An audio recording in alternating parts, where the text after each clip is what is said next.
Wow, I've got a logo and everything now. That was good, wasn't it? This is another attempt at a Doom mod by a newcomer. This time it's Castle Matias by, unsurprisingly, Matias. Already I've got 2 kills in the bottom left there, suggesting something's gone wrong or something's happening above me already, so let's make a start and join the fray. Okay, wide open area, loads of hit scanners, which is not a great combination to start off with, but at least there's some cover here I can use. Let's get down to this trench, that might be better actually. Okay. That's... Usually you don't want to be in a trench with hit scanners above you, but I think that this might be safest for now. Alright, you might be noticing, as I punch my way through here, that some of the weapons are a bit different, and things seem to be a bit splattier in general. This is because this is quite special to me, because it's the first map, to my knowledge, to have been specifically designed for BD Light, and BD Light is my own extension to Doom, which was based on the infamous Brutal Doom, but with my attempts to cut all the gristle and spaghetti out of it and make the codebase remotely intelligible. Opinions are divided as to how well it worked, but I'm very flattered that this exists at all. I would, however, love some more ammunition if I can find that. Let's pick up that armour. I instinctively avoid green armour because if you've been playing decently, it's usually a downgrade. Fortunately, I rarely play decently, so I should get out of that habit. Okay. So we're starting in the big open area. There's a lot of hunting about for ammunition, hunting about for safe spots. So half the challenge of this bit is just getting up to the castle. Oh, okay. Found a little underground route instead. Oh, things aren't going well for me here. Okay. Let's just creep round the corner and pick them up. Alright, if you followed me, by the way, because of the Prince of Persia or documentary stuff, because I've got a ton of new followers over the last week or 2 weeks, sorry for putting up a video that's possibly of very little interest to you. It's Doom, I know, which is originally a DOS game. This particular source port is GZ Doom. But when I do these, they're more about letting the author see a first-timer going through the level. Therefore, there's none of the usual editing that I do to make myself sound intelligent, and you just get the raw package, including hours of me standing around stuck. But hopefully I can make things a bit interesting, at least. Okay, so I'm besieged by imps just now. I'm going to get out of there and yeah, start running across the map so they follow me like 5-year-olds playing football. There they go. Okay, this chain gun's probably best for them. So, weapons in on the older versions of Brutal Doom / BD Light, the chain gun is much faster and actually fires like a chain gun instead of having a pistol and a half. The shotgun is a bit like the gun in Dangerous Dave, if you remember that, where you've got a limited number of shots and then you have to reload it. You get the rifle in place of the pistol, which is a much more useful rapid-fire weapon. It's not as rapid-fire as the chain gun, but it's more accurate. You can snipe with it across a larger distance, with it being reasonably accurate all the time. Alright, so we've set most of this on fire now. 234 enemies is usually the sign of a fairly medium-length map, but we seem to have picked off most of them right from the start. Alright. There's some nice variation in the scenery here, because it's really difficult to do big outdoor areas without them looking flat and boring, but I think this is done really well. There are these trenches, there are little walls to hide behind, these conveniently placed little concrete structures that made famous by Call of Duty, of course. They're essential to any battlefield. And little ramparts. This is really quite well made. Alright. Ramparts? Battlements? I don't know the difference. I don't know. Whatever the notchy things in the walls are. Okay. Whoa, okay, lots of them. Let's switch to this. So that's very satisfying, of course. But one of the things that people told me when I made my first Doom mod was make sure that you're not just putting a lump of enemies in front of the player and letting them gun them down with impunity, because it makes things very easy. But sometimes that's what you want. Okay, that set off some fireworks in that room. Oh, some nice sector furniture here.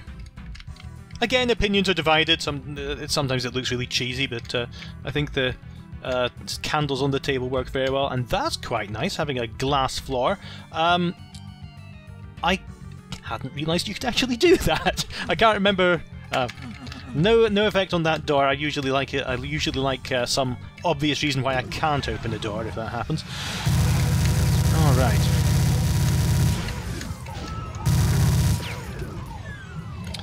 Now he's using mostly, or all, I don't know, the default texture set, but GZ-DOM also allows you to vary things a bit by making things diagonal or using wall textures as the floor, which, because of how the Doom engine was written, you can't usually do.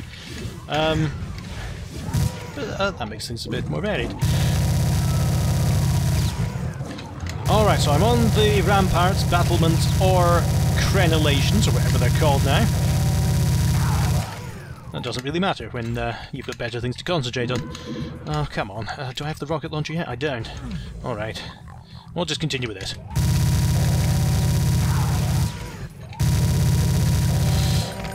Oh, okay then. I've still got shotgun shells, don't I? But sometimes you just want to punch a demon in the face. There we go. Oh, loads of demons below there. So, there's a nice variation here. Going outside, going inside, snaking around. I haven't seen many choices of route. I've sort of been going where the game dictated I go.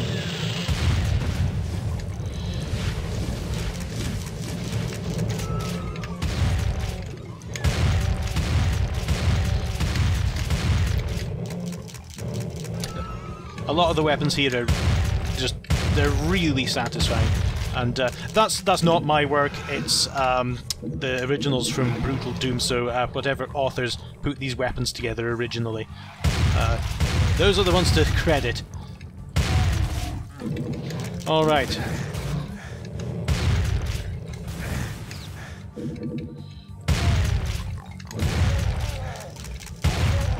Okay.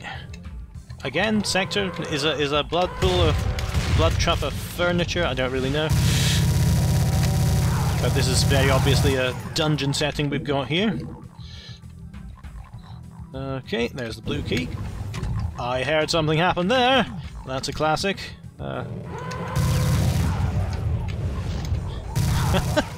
Alright, well, thank you for making those easy to deal with.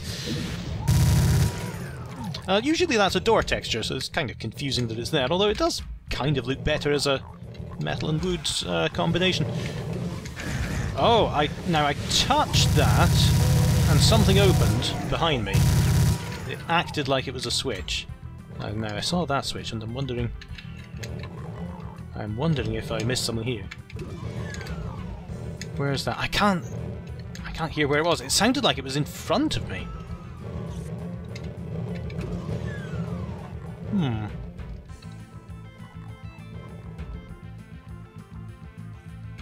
It's definitely there. So let's see if it does anything upstairs. Was that it? It was here. Oh, okay. It bounced off my head. That's weird. Oh no, it's not. Because this is a 3D room on room. Hadn't even noticed that. So that's some nice experimentation with what 3D floors can give you. Normally, engine discussion here, normally it is impossible to have one room over another room in the vanilla Doom engine. GZ Doom doesn't actually stop that, or start that, or whatever, but it does get around it by allowing you to define blocks that you put in the middle of rooms. So, for example, that's the ceiling of the room there, that's the floor, and this thing is just a block that you said, okay, draw this halfway up the room, therefore giving you effectively two rooms, top and bottom. So what's happened here is, that's not actually a switch, but because it shares a line with that door, the door opens when I hit it. Alright, I've got the blue key, so do I just need to make my way all the way back? Usually, you know, it's nice to have a Well, there you go. I was going to say it's nice to make something change on the way back, and this has very much changed. You lulled me into a false sense of security. Alright. And there's a cell sphere, a transparent floor. Can you make... I think you can make 3D floors transparent, I just had never experimented with it myself. There's a barn up there. Oh, there's still a barn up there, I completely missed.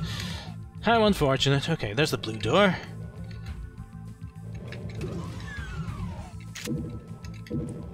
Interesting use of the computer textures here. It's kind of out of place in a castle. But you know, Doom is composed of all these... Isn't that a cute little texture there? That texture is normally about 8 times bigger than that. It looks more like that. Yeah. Doom is a hodgepodge of whatever they could find. Take a photo of a motherboard and the scab on Jeff's knee and whatever else we can find lying around the office, and then draw some things on top of that, and that's Doom's aesthetic. It's throw it in. Oh, there's an Arachnotron. They're made significantly faster than they normally are. Same with the demons in Brutal Doom, PD Light.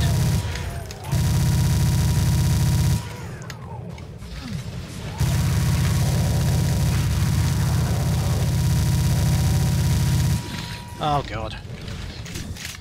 Now, I should address this, that one of the things that you can't really do, or at least I'm not intelligent enough to do, with Decorate, which is GZ Doom's older code for defining new weapons and monsters and things, it's difficult to get the engine to decide that you've run out of ammunition.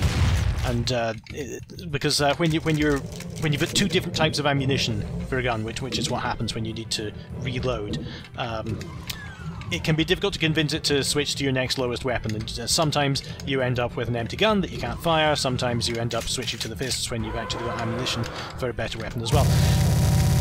So that's my feeling. It's not this mod. Well, got caught on some scenery there.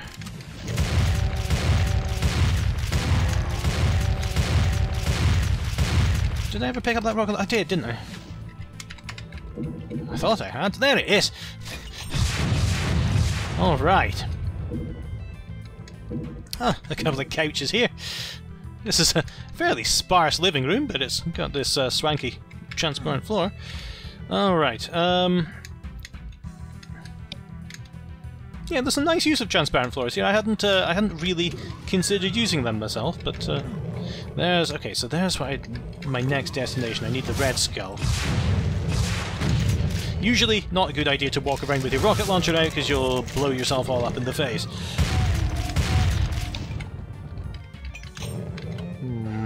Where'd he go? There is some nice in and outing here. Ah, that's another door that can't open for no visual reason. I mean, you could use you know, GIMP or Paint.net or Photoshop, whatever your preference is. Put some chains across that or something that would make it more visible that you're not supposed to open it. Alternatively, don't use a door texture at all and use something that's more wall-like. I tend to use, for science fiction-ish maps, I tend to use the brown techie textures that aren't normally used as doors to denote doors that you can't actually open. Alright, there's the super shotgun, and yeah, there's some glowing up here with the blue, normally carpet texture I think it is, and some blue lights. So there's an interesting combination of medieval and futuristic here. There's a CRT television here! Were they playing Super Smash Brothers when I walked in? Okay. What now? Oh. Now I wonder if this is a secret. Whoa, look at that. I never noticed that before.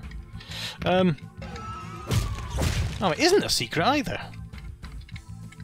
It's usually when you have 2 banners and then a very obviously different wall, that's as secrets can be. But it isn't. And instead I've got to wander around finding the red key. Was that open from the start?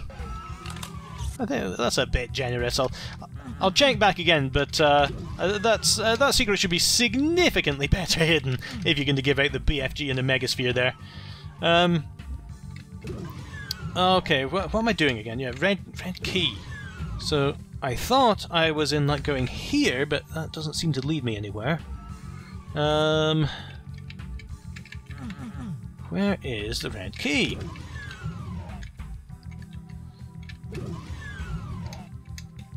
So where was the blue key? Because that'll presumably give me some kind of clue. So I went through here. I observed the tininess of the texture on the table. Had some glass floors. I flipped that. Did I flip that switch? Yes, I did. There was a rocket launcher here, and really not much else. There was a a shotgun so hard I disconnected my keyboard. Let's see. I don't think I've been in the room that had all the demons downstairs, have I? Yeah, that one. Yeah, that's beyond the red key door. Well,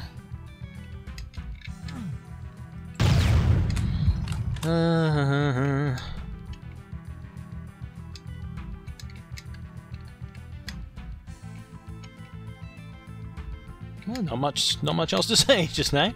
I do wonder what... Oh, that's the sort of can light up there, done with a light texture and some very small cylinders. I don't know.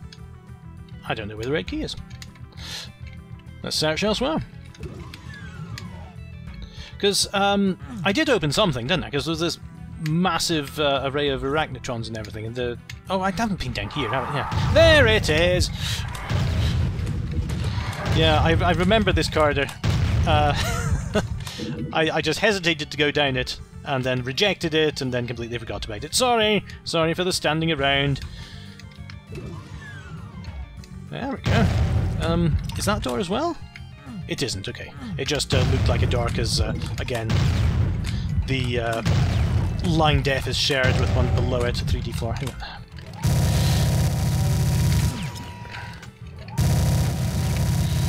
Did I get rid of many of them? I've got 234 of 234 kills and I'm still going. What happened?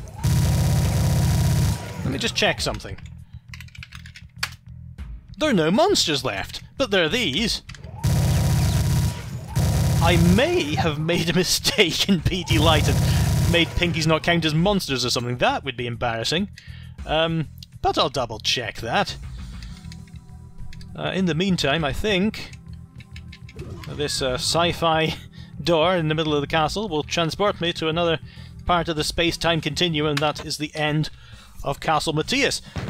So thank you very much for another good wad and for pointing out a potential bug in PD Light. I'll go and check that, and I think that was quite a nice attempt at the castle. Thanks a lot.